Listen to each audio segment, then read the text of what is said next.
Hi friends and viewers, நான் தான் வாங்க போடலாம் அனத்து பேசுகிறேன்.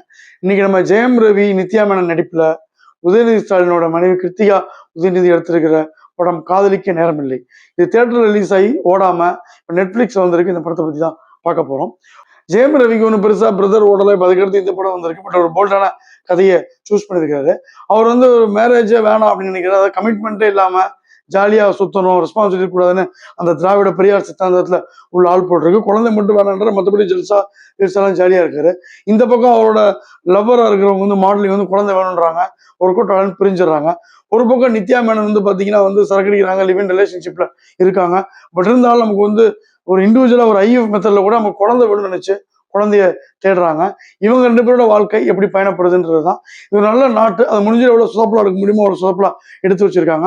இதுக்கு நடுவில் கே ரிலேஷன்ஷிப்பு, இப்போ இருக்கிற லவ் பற்றி சொல்கிறேன் அப்படின்ட்டு என்னமோ தனக்கு தெரிஞ்ச பல புத்தகங்களை பார்த்துட்டு, இங்கிலீஷ் படங்களை பார்த்துட்டு ஒரு மாதிரி கோர்வை எடுத்தது தான் இந்த காதலிக்க நேரமில்லை. முதல்ல இந்த மாதிரி படங்களுக்கு ஏன் அந்த காலத்து டைட்டில் வைக்க விட்டாங்கன்னு தெரியல.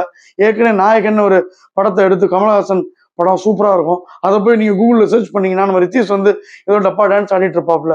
இந்த மாதிரி நல்ல படங்களுக்குலாம் இந்த மாதிரி டைட்டில் வைக்கிறத முதல்ல நிப்பாட்டணும். ஸோ இந்த படத்தை ஜெயம் ரவி ஒரு ஜாலியாக சுற்றுறாரு, அவங்க அப்பா ரொம்ப நல்லவராக இருக்காரு, இவர் வேலை இல்லை ஸ்ட்ரெஸ்ன்றாரு. பட் பார்த்தீங்கன்னா தார் கார்லையும் மினி கூப்பர்லையும் தான் போகிறார். அசால்ட்டாக ஒரு பெரிய பங்களால தான் உட்காந்துருக்காப்புல. இவருக்கு என்ன கஷ்டம், என்ன ஸ்ட்ரெஸ்ன்னு தெரில. இவங்க அப்பா லால் ஃப்ரெண்ட்ஸ் வரவங்களுக்குலாம் நல்லா ஜாலியாக சமைச்சு கொடுக்குறாரு. குறிப்பாக மீன் பண்ணுறாரு. அவர் என்னதான் வேலை பார்த்தாரு தெரியல, பட் எப்போ வந்தாலும் மீன் சமைச்சு கொடுத்து ரொம்ப அருமையாக பசங்களை பார்த்துக்கிறாரு. இதை சம்மந்தமாக நம்ம வினய் ஒரு அருமையான ஆக்டர், இவர் கேவா காமிச்சிருக்காங்க. இவர் கூட இதுக்கு சுத்தமாக சம்மந்தமாக இல்லாமல் நம்ம கவுடான்ற கேரக்டர் யோகி பாபு, இவங்க 3 பேர் காமெடின்ற பேரில் ட்ரை பண்ணியிருக்காங்க. நமக்கு எங்கேயுமே சிரிப்பு வரல. இதில் நித்யா மேனன் கேரக்டர் ஒரு போல்டான கேரக்டர். அவங்க எடுத்தோன்னு லிவின் அப்படின்றது அம்மாகிட்ட பேசும்போது அண்ணன் வெர்ஜின் நினைச்சியான்னு சொல்கிறேன். ரொம்ப டப்புன்னு போயிட்டு இருக்காங்க. பட் இந்த மாதிரி ஒரு கொள்கை பிடிப்பான, அதே மாதிரி ஒரு திராவிட சித்தாந்தம் உள்ள இல்லை, எதனாலும் தைரியமாக பண்ணக்கூடிய பெண்கள் பிராமண பெண்களாக தான் இருப்பாங்க அப்படின்னு ஏன் உதயநிதி ஸ்டாலினோட ஒய்ஃப் நினைச்சாங்கன்னு தெரியல. இந்த கம்யூனிட்டி அகைன் பிராமண கம்யூனிட்டியாக தான் காமிச்சிருக்காங்க. சரக்கு அடிக்கிறது, லிவின்ல இருக்கிறது, இது மட்டும் இல்லாமல் நான் தைரியமாக என் வாழ்க்கையை தேர்ந்தெடுப்பேன், எனக்கு ஐஎஃப் மெத்தடில் கல்யாணமே இல்லைன்னா கூட குழந்தை வேணுன்ற இவ்வளோ ஒரு போல்டான முடிவு. அதுக்கு உங்களுக்கு ஒரு பிராமின்ற ஒரு கம்யூனிட்டிக்கு பின்னாடி ஒளிஞ்சிக்கிற கோழைகளாக தான் இந்த படத்தை எடுக்கிறவங்க இருக்காங்கன்றதான் வருத்தப்படக்கூடிய விஷயம். மற்றபடி படத்தை இந்த கே ரிலேஷன்ஷிப் பற்றி ஒரு இன்வால்மெண்ட்டோட ஆழமாக சொல்லலை. அது ஒரு செக்ஷுவல் தாட், அவ்வளோதான். அதை ஒரு வே ஆஃப் லைஃப் மாதிரி இவங்க கொண்டு போக நினைச்சது பெருசாக எடுப்படல.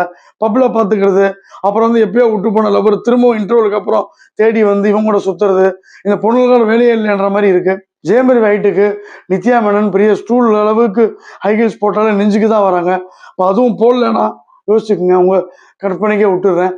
போல்டு எடுத்திருக்காங்க அப்படின்னு தோணுனா கூட மொத்தமாக படம் கோர்வையாக பார்க்கும்போது ஒன்றுமே இல்லாமல் அரைச்சமாவே திரும்ப அரைக்கிறது. ஒரு ஹீரோயின் சேருவாங்கன்ற எந்த எதிர்பார்ப்பும் நமக்கு இல்லை. ஹீரோயின் ஐவிஎஃப் முறையில் பெற்றுக்கிட்ட பையன் அவனா கிளம்பி பெங்களூர் போயிடுறான். அவன் முடியெல்லாம் பார்த்தீங்கன்னா கண்டிப்பாக ஜெயம் ரவிக்கு பிறந்த மாதிரி தெரியல, யோகி பாபு மாதிரி அவன் முடியெல்லாம் இருக்கு. இதில் வேற ஸ்பெர்ம் டொனேஷன் பண்ணி அதுலேருந்து பிறக்கிற மாதிரி காமிச்சிருக்காங்க. அந்த டொனேஷனை யோகி பாபு கொடுத்தனால நமக்கு சந்தேகம் வலுக்குது. முதல்ல எப்படி வேணா இருக்கலாம், ஜாலியாக சுற்றலாம், லவ்வும் தேவையில்லை, கல்யாணமும் தேவையில்லை அப்படின்னும் பொழுது ஒரு குடும்பம்ன்ற கட்டமைப்பு தான் நம்ம சொசைட்டி இந்த அளவுக்கு காப்பாத்திட்டு இருக்கு. இது இல்லை அப்படின்னா அவன் இன்னும் தெரிக்கிட்டு போய் இஷ்டத்துக்கு கொலை பண்ணி ரேப் பண்ணி என்னென்னா பண்ணிட்டு இருந்திருப்பான். இதே ஓகே கம்பெனி மனித ஒரு படம் எடுத்திருப்பாப்புல.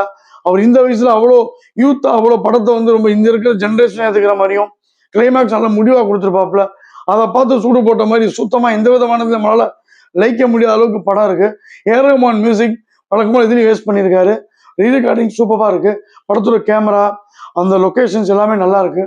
மொத்தத்தில் ஆர்டிஸ்ட் நடிப்பு எல்லாமே இருந்தால் கூட எமோஷனல் நம்மளே கனெக்ட் பண்ண முடியாமல் இவங்க சொல்ல வந்த விஷயம் சொசைட்டிக்கு ஒன்றும் பெருசாக ஏற்ற மாதிரி இல்லாமல் ஏதோ பட்டும்படாமல் சொல்லியிருக்கிறாங்க. இந்த படத்தில் பணம் நிறையா இருந்தாக்க இவங்க அதை வச்சு என்ன பண்ணுறதுன்னு தெரியாமல் இந்த மாதிரி படமாக எடுத்துகிட்டு போயிடுறாங்க. அதனால லாஸும் ஆகிடுது. லாஸ் எடுத்துக்கிறது ஒரு ஹஸ்பண்ட் இருக்காரு. பட் படத்தை காசு கொடுத்த பார்க்க நம்ம லாஸ் ஆக வேணான்னு ஓடிடியில் பார்த்துருக்கோம். வாங்கப்படம் பஞ்ச்லைன், காதலிக்க நேரமில்லை, பார்க்கலைன்னா பாவம் இல்லை, 2 ஸ்டார் ரேட்டிங். ரிவ்யூ பிடிச்சிருந்தா லைக் பண்ணுங்க, ஷேர் பண்ணுங்க.